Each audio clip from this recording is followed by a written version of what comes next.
Hello everyone, welcome back to my channel. Before starting the video, please subscribe and keep watching for more details videos. Serena Williams' nightmare may haunt Emma Raducanu as Brit risks copying Maria Sharapova. Emma Raducanu has found her bogey opponent, and the future looks extremely bleak. The Brit struggled to lay a glove on Iga Swiatek at the French Open, and if she is to win another Grand Slam, she'll need to avoid her in the draw altogether. Annabel Croft called out Raducanu for her cold and dismissive handshake at the net. But after 79 frustrating minutes of failing to find a single answer, it was bound to spill over. This matchup has a strikingly eerie resemblance to Maria Sharapova's struggles against Serena Williams. Sharapova lost 19 consecutive matches against her American rival, spanning 15 years. It will take a miracle for Raducanu to avoid a similar fate. Sharapova's 5 Grand Slam titles came when she avoided Williams in the draw, and Raducanu needs the same luck. The 2021 U.S. Open winner has played 5, lost 5 against Swiatek. No matter how many coaches she burns through, this cycle looks impossible to break. McIlroy lets Nicklaus down. Rory McIlroy has seriously let Jack Nicklaus down. The Northern Irishman is within his own right to skip any event he wants, even the Memorial Tournament. But to not even pick up the phone and let Nicklaus know he isn't coming, after going to him for advice before the Masters, lacks class.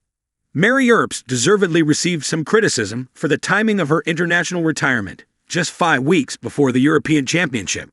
But we can't forget the key role she played in elevating the women's game in the UK. The England Lionesses fixtures are now firmly on the sporting calendar and attract a much greater audience. And in large part it's down to Earp. Shadows on the court. The crowd roared as Emma Raducanu stepped onto center court under the soft golden twilight of a Wimbledon evening. Flashbulbs sparkled like stars. Applause thundered. But in her ears, there was only silence. And in that silence, a whisper. Don't let it consume you. It wasn't her coach. It wasn't her conscience. It was a ghost. Not the kind found in haunted castles or musty attics, but a different kind of spirit. The echo of a legacy. A cautionary tale hidden behind a billboard smile and a cascade of blonde hair. Maria Sharapova, a champion, a celebrity, a global icon who had won Wimbledon at 17. And then, for all her silverware and riches, never quite escaped the image machine that swallowed her whole.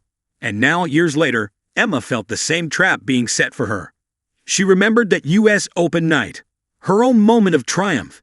18, unseeded, unheard of, and unstoppable. Not a single set dropped. The youngest British major champion in decades. Suddenly, Emma was everywhere. Vogue covers, Dyer runways, Tiffany billboards, Met Gala carpets. And in between the glitter and gloss, her tennis started slipping. Coaches came and went like stylists. Injuries began to stack like unread fan mail. Form evaporated like steam. And Serena Williams, now retired and watching from the luxury of motherhood and investment meetings, once gave a cryptic comment to a reporter. We've seen this before. Talent's not enough when the machine grabs you. It's a lesson I've had to learn the hard way. But others paid a steeper price. Maria did, and I see it creeping up on Emma too that, quote, haunted her. It wasn't meant to be cruel. Serena wasn't throwing shade. It was a warning, a veteran's wisdom born of survival.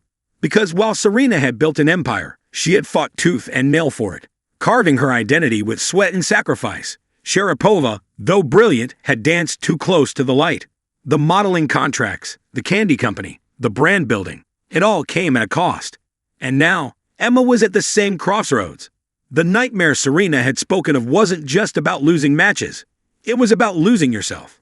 It was about waking up one day and realizing the camera flashes had replaced the crowd's cheers. That endorsements had become more important than endurance, and that your name was now more associated with perfumed lines than passing shots. It was about becoming a product, not a player. In the locker room that night, Emma sat alone. The match had slipped from her grasp again. Another early exit, another still returning from injury headline.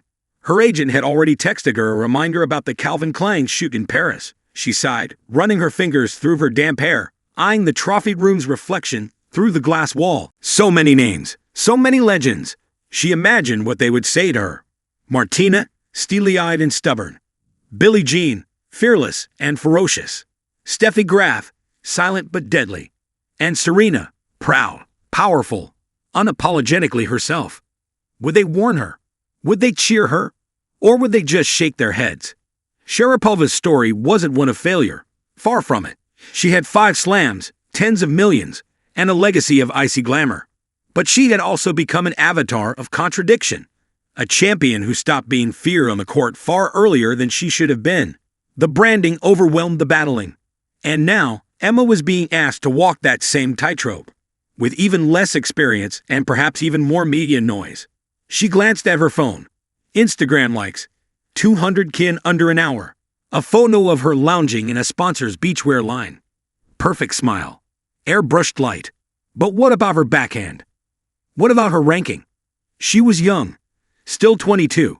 The future was wide open. But the sport was no longer patient. New stars were rising. Coco Gauff, Iga Swiatek, Mira Andreeva.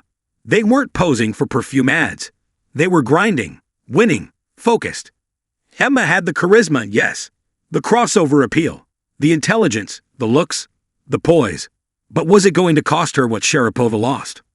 Or could she rewrite the ending? Serena's nightmare wasn't about Maria the woman.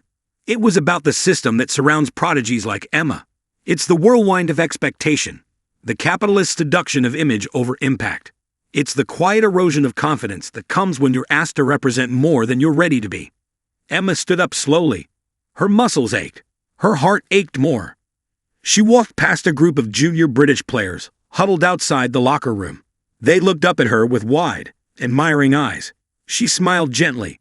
She saw in them the innocence she once had, before the Open, before the agents, before the whirlwind. "Work hard," she said softly as she passed them. "Don't rush. Tennis first." One of the girls nodded in awe. The others whispered her name as she disappeared down the corridor. That night, Emma deleted 3 upcoming sponsor posts. She texted her agent and asked to delay a photo shoot. "Need court time," she wrote. "Will explain later." She opened her notes app and began typing. A list. Find a permanent coach. Say no more often. Take back control. Build strength, physically and mentally. Play to win, not to please. Outside, the London mist began to fall gently over the courts. Wimbledon would come again. So would the critics. So would the pressure. But perhaps the nightmare didn't have to be hers. Perhaps Serena's warning was not a prophecy, but a gift.